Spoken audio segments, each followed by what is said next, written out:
আসসালামু আলাইকুম। প্রিয় দর্শক, অন্য মঞ্চের আলাপচারিতায় আপনাদের সকলকে আমন্ত্রণ জানাচ্ছি। এই মুহূর্তে আপনাদের সামনে কথা বলতে এসেছি ক্যান্টনমেন্টে হাসনাত আব্দুল্লাহ নিষিদ্ধ। ক্যান্টনমেন্ট কি সিগন্যাল দিচ্ছে, এই প্রসঙ্গটা নিয়ে আপনাদের সামনে এই মুহূর্তে কথা বলতে এসেছি।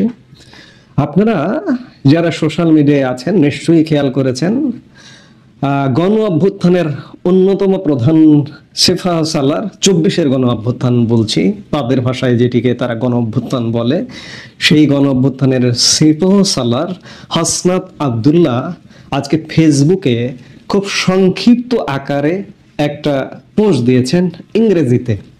তিনি লিখেছেন, keep an eye on the north, gone too quiet too fast. উত্তরের দিকে নজর রাখুন, খুব শান্ত, খুব দ্রুত। হঠাৎ হাসনাত আব্দুল্লাহ এমন একটা পোস্ট দিলেন কেন? কি হচ্ছে, কি হতে যাচ্ছে? ইঙ্গিতপূর্ণ পোস্ট, সরাসরি কিছু বলছেন না, কিন্তু ইঙ্গিতপূর্ণ।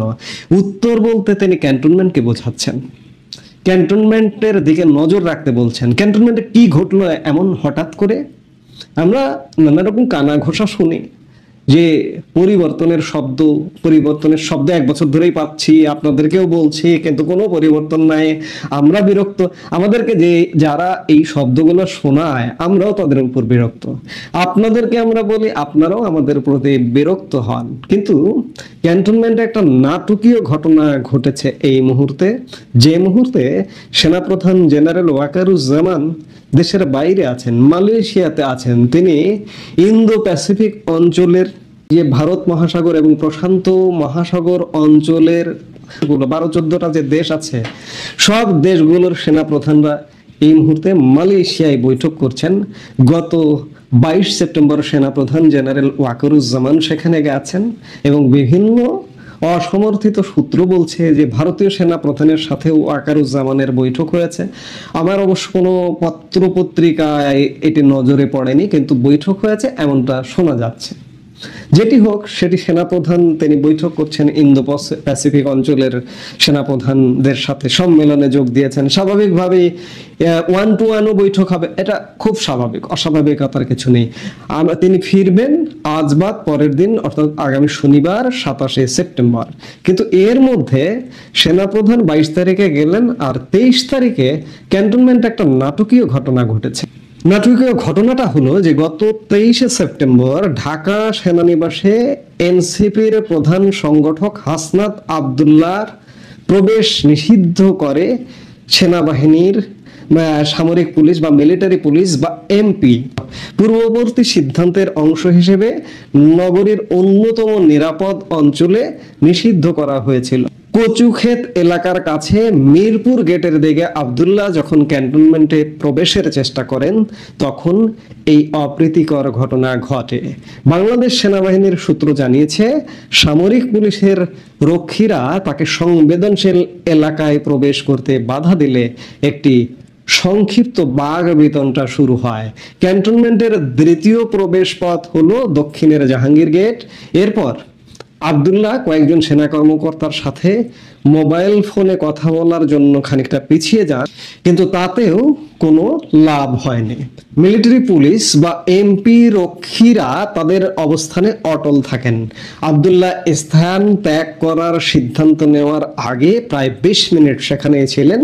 ওয়াকিবহাল সূত্র জানিয়েছে যে তিনি কোনো সেনা কর্মকর্তার সাথে দেখা করার জন্য প্রবেশ করতে যাননি, বরং তুলনামূলকভাবে খানিকটা যানজট মুক্ত এলাকা হওয়ায় ক্যান্টনমেন্টের ভেতর দিয়ে তিনি অন্য কোনো গন্তব্যে পৌঁছাতে চেয়েছিলেন। এই সংবাদটি বাংলাদেশের কোনো গণমাধ্যমে নেই। ভারতীয় গণমাধ্যম নর্থ ইস্ট নিউজের ভারতের বিখ্যাত সাংবাদিক চন্দন নন্দী নর্থ ইস্ট নিউজে দিয়েছে। নর্থ ইস্ট নিউজ সম্ভবত হাসনাত আব্দুল্লাহর সঙ্গে ফোনে যোগাযোগ করবার চেষ্টা করেছে, কিন্তু হাসনাত আব্দুল্লাহর কোনো সাড়া পায়। আজকে সোশ্যাল মিডিয়ায় এসে ফেসবুক স্ট্যাটাস দিয়ে ক্যান্টনমেন্টের দিকে নজর রাখতে বলেছেন। আপনাদের মনে আছে নিশ্চয়ই যে গত মার্চে হাসনাত আব্দুল্লাহ ফেসবুকে পোস্ট দিয়ে সরাসরি সেনাপ্রধান জেনারেল ওয়াকারুজ্জামানকে নিশানায় নিয়েছিলেন এবং নিয়ে বলেছিলেন যে জেনারেল ওয়াকারুজ্জামান একটা রিফাইন্ড আওয়ামী লীগ আনতে চায়, এবং সেটি নিয়ে দেশে যথেষ্ট উত্তেজনার সৃষ্টি হয়েছিল। এবং সেনাবাহিনী হাসনাত আব্দুল্লাহর সেই ফেসবুক পোস্টের পাল্টা বিবৃতি দিয়ে সেনাবাহিনী অস্বীকার করে যে আওয়ামী লীগ পুনর্বাসনের জন্য হাসনাত আব্দুল্লাহ বা অন্য কোনো ছাত্র বা সমন্বয়কদের কোনো চাপ দেওয়া হয়নি।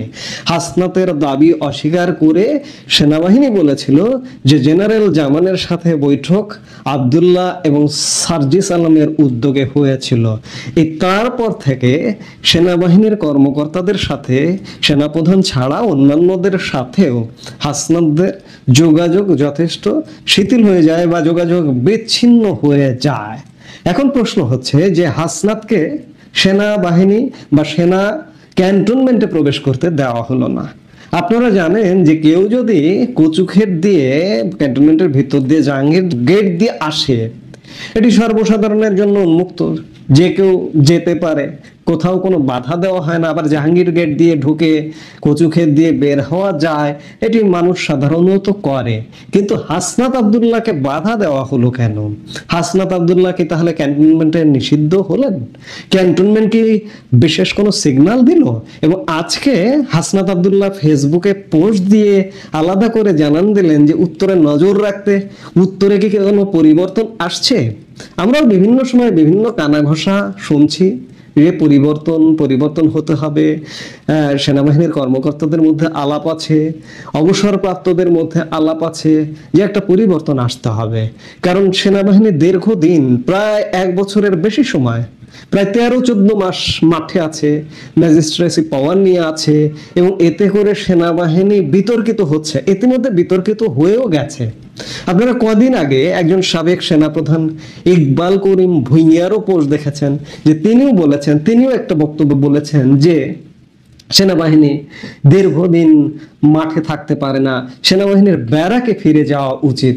সেনাবাহিনী কি আসলে ব্যারাকে ফিরে যাবে, কিংবা হাসনাতদের কি সহযোগিতা আর করবে না? এমনটা কি হাসনাতকে ক্যান্টনমেন্টে প্রবেশ করতে দেওয়া হলো না? এসব কি সিগন্যাল কি বহন করে? একটা পরিবর্তন নিশ্চয়ই। আমরা পরিবর্তনের গান অনেকদিন ধরে শুনছি, কিন্তু এটা একটা গুরুতর সিগন্যাল যে হাসনাতকে ক্যান্টনমেন্টে ঢুকতে দেওয়া হয়নি, এবং হাসনাত ফেসবুকে পোস্ট দিয়ে জানাচ্ছেন যে উত্তরে নজর রাখুন। এগুলো অবশ্যই সিগন্যাল বহন করে। সেনাপ্রধান এই মুহূর্তে দেশের বাইরে আছেন, ইন্দো প্যাসিফিক সেনাপ্রধানদের সাথে বৈঠকে। তিনি আগামী পরশু দেশে ফিরবেন। দেশে ফিরবার পর কি হয় আমাদের অবশ্যই নজর রাখতে হবে। আমরা নজর রাখবো। এই যে আলাপ আলোচনা চলছে যে সেনাবাহিনী দীর্ঘদিন মাঠের বাইরে থাকতে পারে না, আবার সেনাবাহিনীর পক্ষ থেকে বিভিন্ন সময়ে শুনেছি আমরা যে আনুষ্ঠানিক বক্তব্যে শুনেছি যে এই সরকারকে সহযোগিতা করবে এবং আগামী নির্বাচনে সহযোগিতা করবে, নির্বাচন হলে সেনাবাহিনী ভেতরে চলে যাবে। কিন্তু তার আগেই কোনো ঘটনা ঘটে কিনা সেগুলো দেখবার বিষয় আছে। সেগুলো দেখবার জন্য আমরা নিশ্চয়ই অপেক্ষা করছি এবং দেখছি যে সামনে আসলে কি ঘটতে যাচ্ছে। এই মুহূর্তে এতজনকে নিউ ইয়র্কে নিয়ে আসা কি উদ্দেশ্যে বলুন তো? যখন দেশের ভেতর সরকারি কর্মকর্তা কর্মচারীদের বেতন দেওয়া নিয়ে অর্থ উপদেষ্টা সন্দেহ প্রকাশ করছেন। ট্রাম্পের সঙ্গে ইউনুসের একান্ত বৈঠক তো দূরের কথা, এখনো পর্যন্ত কোনো ছবি প্রকাশিত হয়নি। ইউনুস যে দেখা করেছেন ট্রাম্পের সঙ্গে, সে খবর বেরিয়ে গেছে এবং সেখানে ছবি ছাপা হবে, কিন্তু নতুন নয়। ইউনুস সেন্টার এমন অনুষ্ঠানে শেখ হাসিনা অতীতে অংশ নিয়ে বাইডেন বা ট্রাম্পের সঙ্গে ছবি তুলেছেন, ভিডিও প্রকাশ করেছেন। যখন বাংলাদেশে ফেরত যাবে এরা, তখন এই প্রোপাগান্ডা সচিব আসিফ নজরুল এই প্রচারণা চালাবেন যে ডক্টর ইউনুসকে সবাই আলিঙ্গন করেছেন এবং বাংলাদেশের বিশাল অর্জন হয়েছে। 4 দিন পেরোতে চললো, প্রায় কোটি কোটি টাকা খরচ করে যে উদ্দেশ্যে নিউ ইয়র্কে আসা, তার সঙ্গে দেখাটি পর্যন্ত হলো না। এবারও কষ্টের ঘটনা। তার উপর আবার পিঠে যদি ডিম পড়ে কেমন লাগে বলেন? একেবারে কিছু যে হয়নি তা নয়। মাগরেবে পাকিস্তানের প্রধানমন্ত্রীর সঙ্গে মাশরিকে পাকিস্তানের প্রধান উপদেষ্টার নির্বাচন নিয়ে কথা হয়েছে। এর চেয়ে বড় অর্জন এখনো পর্যন্ত আর কিছু নেই মহাজনের। জাতিসংঘ সাধারণ পরিষদের 80তম অধিবেশনে অংশ নিতে প্রধান উপদেষ্টা ডক্টর মোহাম্মদ ইউনুস নিউ ইয়র্কে গেছেন এবং এক বিরাট লটবহর নিয়ে গেছেন। সরকারি হিসেবে এই প্রতিনিধি দলের সংখ্যা 104 বলে বলা হচ্ছে বা লিস্ট অনুযায়ী, কিন্তু যতখানি আমি জানি সংখ্যাটি 110 বা তারও বেশি। এর মধ্যে আছেন তার 2 শাহজাদি, 7 জন উপদেষ্টা, 6 জন রাজনৈতিক নেতা, বিভিন্ন পদবীর সরকারি কর্মকর্তা, নিরাপত্তা টিম, নিউ ইয়র্ক দূতাবাস, প্রেস টিমের 5-6 জন কর্মকর্তা এবং জাতিসংঘ মিশনের কয়েকজন কর্মকর্তা সহ বিশিষ্ট নাগরিক, এমনকি যে কথা বলেছি 5-6 জন বা 7 জন প্রেস কর্মকর্তা পর্যন্ত, প্রোপাগান্ডা সচিব তো আছেনই। কেবল প্রেস টিমেই 5 জন বা 7 জন, এক নজিরবিহীন ঘটনা। দেশের অর্থনীতি যখন ভয়াল দশা, মানুষের চাকরি নেই, জিনিসপত্রের দামের এই অবস্থা, তখন 700 কোটি টাকা খরচ করে, এর আগে একটি ভিডিওতে আমি বলেছিলাম যে প্রায় 700 কোটি টাকা খরচ করে নিউ ইয়র্কে গেছেন মহাজন কি করতে, ট্রাম্পের সঙ্গে দেখা করতে এবং ট্রাম্প প্রশাসনকে তার কাছাকাছি নিয়ে আসার জন্য। অতীতে সরকার প্রধানদের বিদেশ সফর, অতিরিক্ত ব্যয়, অপ্রয়োজনীয় সফর সঙ্গী আর রাষ্ট্রীয় অর্থের অপচয় নিয়ে অনেক সমালোচনা হয়েছে, আমরা সমালোচনা করেছি, কিন্তু ডক্টর ইউনূস সেই সমালোচনার রেকর্ড ছাড়িয়ে যাচ্ছেন। বিমান ভাড়া, হোটেল, থাকা খাওয়া সহ প্রতিটি খাতে রাষ্ট্রীয় কোষাগার থেকে কোটি কোটি টাকা খরচ হচ্ছে। এতজনকে নিউ ইয়র্কে নিয়ে আসার কি উদ্দেশ্যে বলুন তো? অনেকে এমন পদে আছেন যার কোনো আনুষ্ঠানিক কর্মসূচি নেই, অনেকে কার্ড পেয়েছেন, বিশেষ করে জাতিসংঘ ভবনে ঢোকার কার্ড পেয়েছেন গতকাল। আমরা যতখানি জানি যে মির্জা ফখরুল ইসলাম আলমগীর সহ রাজনৈতিক নেতৃবৃন্দ যাদেরকে নিয়ে আসা হয়েছে তাদেরকে জাতিসংঘ ভবনে ঢোকার পাস পর্যন্ত দেওয়া হয়নি। পরবর্তীতে পাস ইস্যু করার চেষ্টা হচ্ছে বা চেষ্টা হয়েছে বা সফল হওয়া গেছে। তাহলে এতজন কর্মকর্তা কর্মচারী এত লটবহর নিয়ে কেন নিউ ইয়র্কে আসা, যখন দেশের ভেতর সরকারি কর্মকর্তা কর্মচারীদের বেতন দেওয়া নিয়ে অর্থ উপদেষ্টা সন্দেহ প্রকাশ করছেন? এই ভ্রমণ বিলাস মানে কেন? প্রশ্ন উঠছে এই সফরের আসল উদ্দেশ্য কি? আসল উদ্দেশ্যটি আমি আগেই বলেছিলাম, আগের একটি ভিডিওতে বলেছিলাম যে আসল উদ্দেশ্য হচ্ছে ট্রাম্প প্রশাসনের সঙ্গে খাতির করা। সরকার যদিও বলছে জলবায়ু পরিবর্তন, টেকসই উন্নয়ন আর বৈশ্বিক শান্তির মতো ইস্যুতে বাংলাদেশের অবস্থান বহরের কোনো দরকার আছে? দরকার তো নেই। কয়েকজন দক্ষ কূটনীতিক এবং উপদেষ্টা দিয়েই কাজটি করা যেত। তাহলে এত বিপুল ব্যয়ের কারণ কি? সফরের প্রচারণা থেকে আমরা বুঝতে পারছিলাম যে সফরের কেন্দ্রবিন্দু হবেন